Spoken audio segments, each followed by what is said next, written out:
Sam was on social media for a few years now, but didn't get half of the views he would have liked. He decided to hatch a plan to gain loads of followers and viewers. His plan consisted of him driving a taxi that he usually does, but something different for a live stream. He rigged the taxi with lots of cameras to film his customers. He had something very different planned for them. That difference was that he would have a needle in the back seat full of poison, and each customer who gets in would be killed from the poison going into their back. The needle tips were spread all over the back, so no matter where they would sit, they would get jabbed. He murdered about 10 people when his live stream went up to about 100,000 views. The local sheriff of Sam's town got tipped off after the 5th person was killed, so he was tracking the car by people giving tips of what was in the background of the live stream, giving away where it was originating from, even though Sam was constantly on the move apart from stopping for customers. The viewers helping the police eventually knew Sam seemed to be driving to his house. A while later there was a SWAT team outside Sam's house, and they knew from the live stream he was in the garage. He could see he was holding a gun up to people, and the SWAT team broke the garage door down and shouted, "Stop!" Sam jumped with fright, and one of the police officers' guns went off and shot Sam between the eyes. Then 10 of his victims came out shouting and screaming.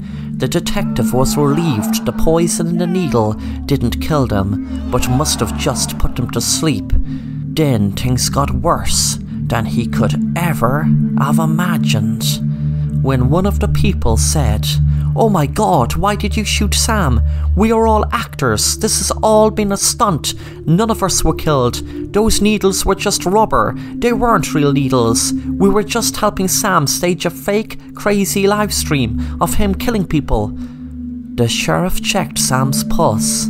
He was dead, and they realized he was guilty of staging a fake mass murder spree.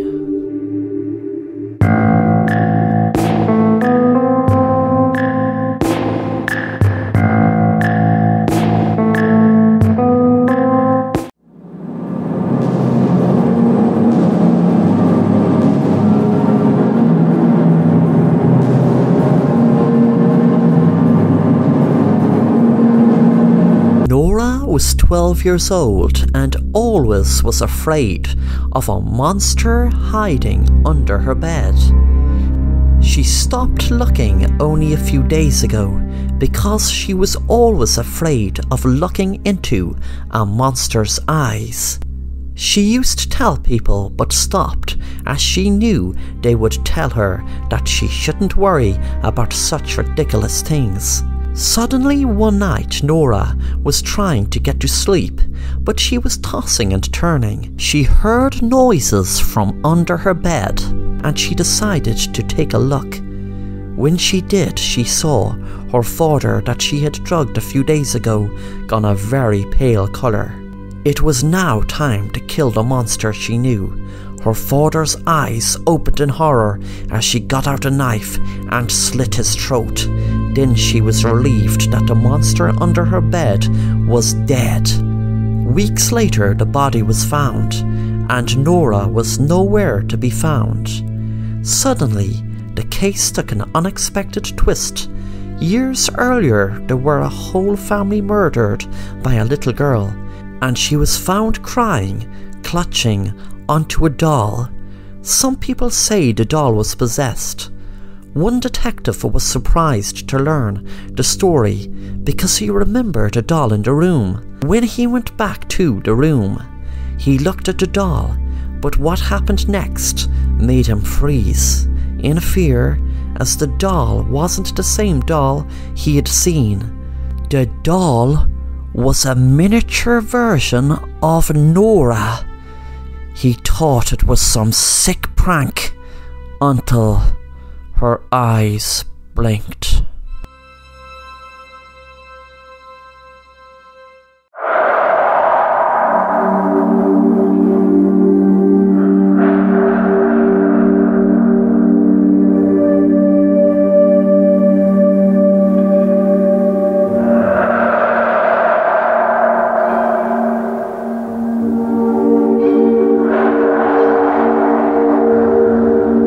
I work for a small newspaper company, and I usually just write about things happening in the community. One story though got me particularly interested, and it was about a woman who lived in filth. Her neighbours had been complaining about odd foul smells coming from her house.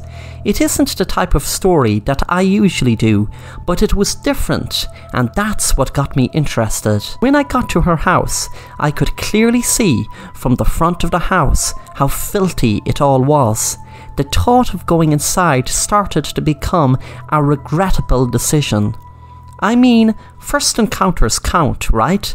And I didn't mean to be so judgmental straight away, but looking at her house, it gave off the sort of impression that this was a person who didn't look after herself that much. I also talked with some of the locals, and what they told me about her didn't give off a good judgment of character. This woman was clearly out of touch with everything around her. At the same time, I wanted to know more about her, and me, being a nosy person, I couldn't help but wanting to know more about her. Clearly, something had happened in her life to make her live like this. I had already called her to make sure she was okay with me looking into her life, and she agreed to show me her way of life and to explain to me why she lives the way she does. The filth had a stench, and I was surprised that she hadn't died from any bacteria, because it seemed like the right environment for bacteria and viruses to survive. Her mental state was questionable, and she had old cassette players and VHS players all over the place, which don't really exist anymore. When I asked her why she lived like this, all that she could tell me was that as long as filth smelled like the way it should, it was all good. Everything was a mess, and I don't know why, but it kind of all got me being grateful for all the things I had in my life. On the other hand, I am sure someone with OCD would love to clean every speck of this place, and with everything out of order, it told me that her life must have been out of control. Things were broken, and she survived on government benefits and some inheritance from her parents. I could hear small things moving around, and they must have been rats or some other animal. It's weird how animals can survive in such mess. I guess their immune system must be better than ours. Actually, maybe this woman's immune system might be amazing at this point because she has survived this long in this mess. She told me about her mother and father. She was brought up in a 5-bedroom house. She also had 2 younger siblings, and after she had told me that she had siblings, I quickly assumed that her siblings had wanted nothing to do with her, which I was gravely wrong about. I tried asking more questions about her upbringing, but all she told me was, just go to the house of my childhood and notice how the filth gives off an amazing aroma. I then went to her childhood home, and I could clearly see that it had been abandoned for many years, and Mother Nature had clearly took over the house. It's sad how houses begin to go under after they had been abandoned, and it reminded me of the only thing I had remembered in my sociology class before I changed courses to journalism. It's people that give meaning to buildings and materialistic things, not the object itself. I kicked the door down as I could clearly see that the front door was past its prime. From what the house looked like, I had expected odour and stench to hit my nose, but instead I got to smell the most amazing aroma I had ever smelt in my life. I then started searching her childhood home for anything interesting to find. This woman's childhood home was exactly like her own house, and I don't know why, but I started to become irritated by this woman. In my generation, we are finding it difficult to even buy a home, and even if someone from my generation has managed to somehow buy a home, it's hard to keep it maintained. Yet this woman has managed to live in a big childhood home as well as having her own home, which clearly she had decided to neglect it. It's unfair, but I guess life is just unfair. It was all a mess, and I was beginning to find it all predictable with the neglect of having any care or pride in one's own life. Maybe her parents were abusive, and I wondered more about her siblings, because now I wanted to know why she was so alone in the world. We all need someone, no matter who we are, but then again, loneliness is a big problem in Western civilization, and we even have someone in the government whose main job is to tackle things like loneliness. Loneliness becomes more apparent as we get older, and this woman was old now, and with the inventions of social media and computer games, it's made loneliness even more stronger. The only good but odd thing about this woman's childhood home is the nice aroma and smell. I decided to follow the aroma because I couldn't resist it anymore. The aroma could be smelt the most from behind the sofas, and you know how in cartoons, when one cartoon character follows a pack of sweets, all lined up because it was being set up? That's what happened to me. When I looked behind the sofas, I gasped with horror and with utter disbelief, because I never thought that I would ever look upon something so disgusting and completely random. I saw 4 skeleton bones, still giving off a perfume-like scent. And this is not the type of smell you would think death could give off. I mean, with an amazing smell present, you would think something was full of life to give such a scent. I went back to see the woman, and I didn't call the police just yet because I wanted to know more, and I wanted her permission first of how to proceed with everything that I had just found. When I told this woman of filth, of what I had experienced in her childhood home, she started tearing up. Instead of calling the police, she just turned on the VHS player, and I started to watch something. Like an explanation video. At the same time, I also have to shamefully admit, finding all of this would have progressed my career in the journalism world. Even though I had just found something terrible, my career coming to my mind showed how I could have profited from this. Anyhow, the video told me more things about what was really going on. Hello. My name is Dr. Rogerson Peake. I have invented a pill that could make any dead person smell nice. When a body starts decomposing, it usually starts to smell. But with this pill, a decomposing body will be the most sweet-smelling thing you have ever smelt. The cassette player kept on playing. After watching the whole video, a few thoughts came to mind. Yes, the pill would give the dead person a bit more dignity by smelling nice, and it will also help people who deal with dead bodies, like in hospitals. But at the same time, this might be a great advantage for a murderer or serial killer.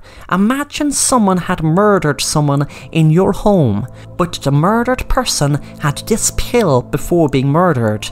It could be some time before you notice something is off. Something smelling nice usually doesn't give an image of death or tell you that something is decomposing.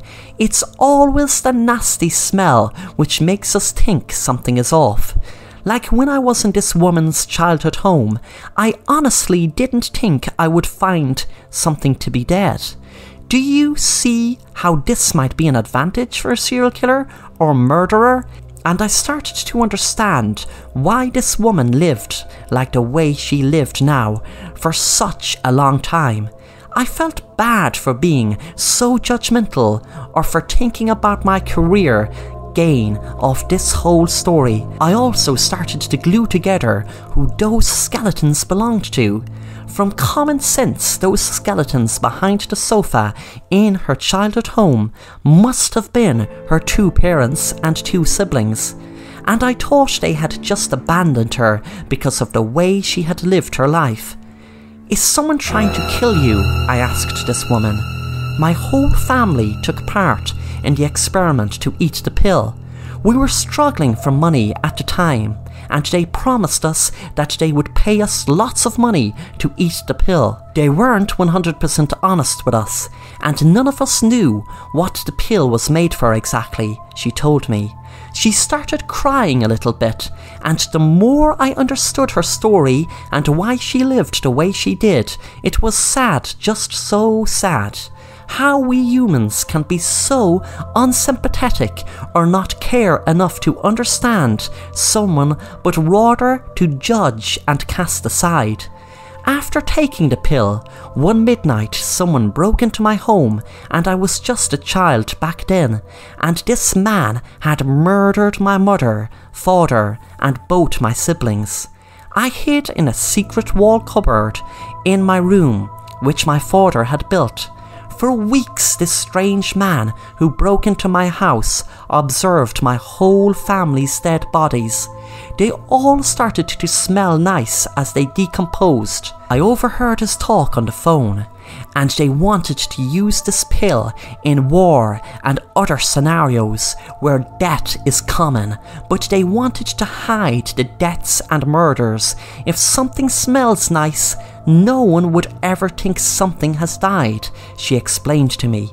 She managed to escape when the strange man went for a smoke in her garden, and I couldn't believe what I had just been told.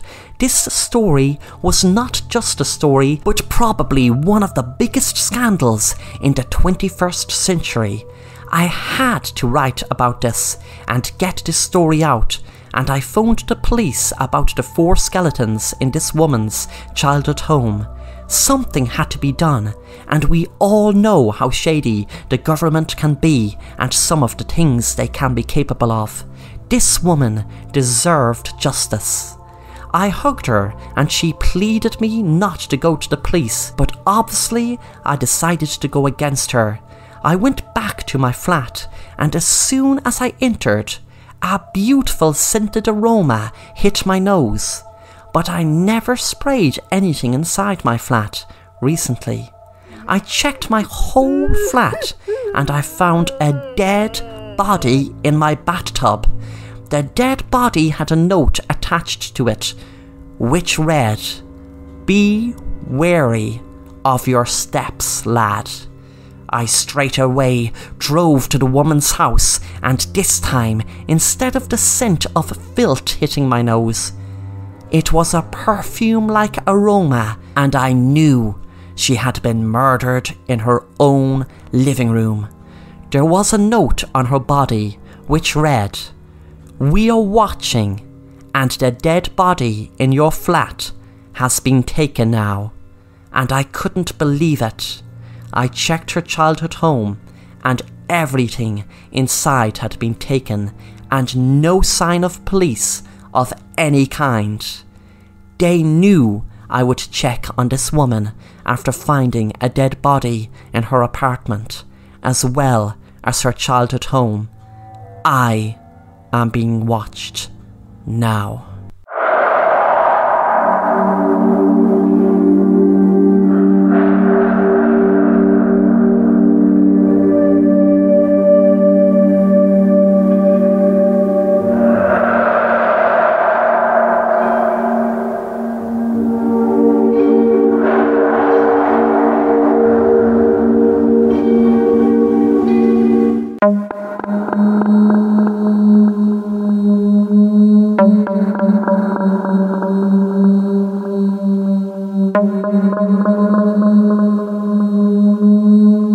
Jack was a criminal into all sorts of criminal activity.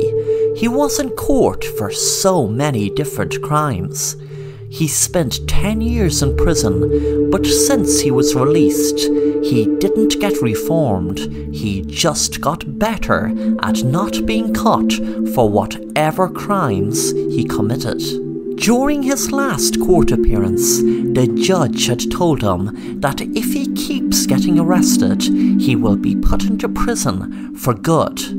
One night Jack was trying to rob a bank, but then it went horribly wrong and he ended up shooting a police officer. He knew it was the death penalty for capital punishment. While he was waiting on death row, there were several groups against the death penalty and wanting to ban it outright. He sat in prison writing and writing about his feelings, trying to pass the time. He had no access to the internet or newspapers, but still found out about the groups that were pushing for the death penalty to be banned. It was a prison warden on death row told him the first day it was finalized, he would not be getting the death penalty. He would not be sentenced to death. He was relieved, but then felt even sicker, knowing he would be locked up in a prison for years and years until he finally died. He wondered how he would stay sane. To his surprise, one day, a man in a suit opened his cell and said to him, "Hello, Jack. My name is Terry. I am the head of New Beginnings. I am the leader of the group that has successfully banned the death penalty. You are the first person we are trying the alternate punishment out on. You just need to go through a quick operation and then you are free to go out into the outside world." Jack couldn't believe his ears and knew there must have been a catch. The next day he was lying in a room with doctors all around him, and when he woke up, the doctor said, "Hi Jack, your procedure is done and you are free to go." Jack asked what was the catch, and they told him, "You will see, but don't worry Jack, you won't be hurt and you won't ever get locked up again." When Jack left the room, none of the officers acknowledged him or said goodbye or good luck. When he was walking down the street, no one acknowledged him. It wasn't until he tried to make a phone call from when he was home he found something strange. No matter what number he rang or text he tried writing, nothing happened. He knocked at his friend's door. There was no answer. Suddenly his friend's car pulled up in his driveway, and Jack said, "They set me free," but his friend didn't seem to hear him. He didn't see him. And then he knew the new punishment for him not getting the death penalty was being immortal, invisible, and alone, with no chance of lifting an object to let anyone know he was there. He knew he was immortal because there was a voice inside his head told him. But that voice told him that now that he knows he will be alone, it also told him no matter what he lifts, he will think he lifted it. He will think he opened doors.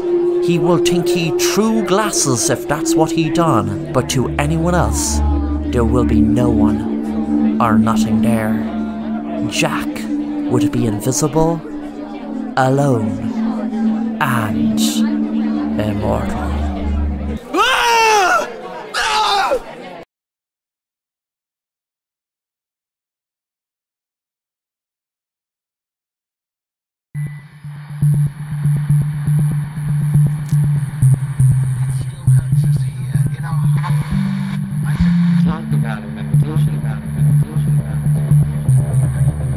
One of the most wretched haunted house stories is from the year 1912.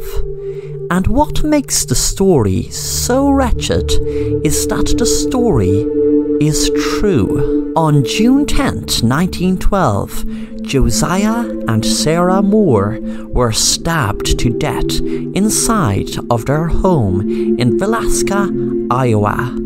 It was just like any night, and both Sarah and Josiah were in the house with their 4 children and 2 friends who were spending the night. Unfortunately, they were all killed. To this day, the crime remains a mystery. Nobody really knows who killed them, what killed them, and why. Were they just a random target, or was there some reason? No matter what reason, there was no justifying the horrible murders that took place inside the Moore home on that horrifying night back in June 10th, 1912. The Moore's home is considered to be one of the most haunted houses in the United States of America. But just like most paranormal experiences that happened in certain places and murders and hauntings, there are always certain people drawn to them places. People pay $400 to stay for one night inside the Moore home. There have been paranormal tours, but they have been cut short by children's voices, falling lamps, moving ladders, and flying objects, says the Villisca Axe Murder House website. One of the worst events that had happened in the house since the murders was when a paranormal investigator stabbed himself after spending the night. As the Villisca Axe Murder House website states, skeptics have left believers.